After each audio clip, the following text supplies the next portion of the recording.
ایک خوبصورت گاؤں میں علی نام کا ایک نیک دل بچہ رہتا تھا۔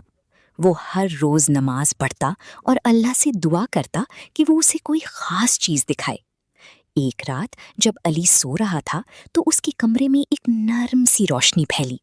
اس روشنی سے ایک پیاری سی پری ظاہر ہوئی، لیکن یہ عام پری نہیں تھی، بلکہ اللہ کی طرف سے بھیجی گئی ایک نیک پری تھی۔ پری نے مسکرا کر کہا، علی، میں تمہیں جادو نہیں دکھانے آئی، بلکہ تمہیں ایک سچ سکھانے آئی ہوں۔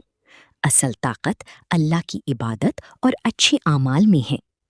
علی نے حیرت سے پوچھا، کیا میں بھی خاص بن سکتا ہوں؟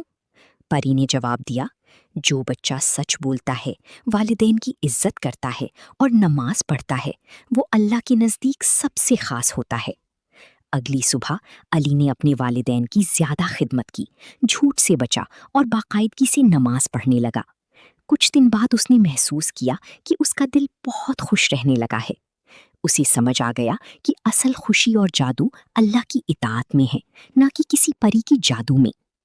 سبق: حقیقی کامیابی اور خوشی اللہ کی عبادت، سچائی اور اچھے اخلاق میں ہے۔ سبسکرائب کرو نیو سٹوری کے لیے اور نیو گڈ لیسن کے لیے بزم ادب کو۔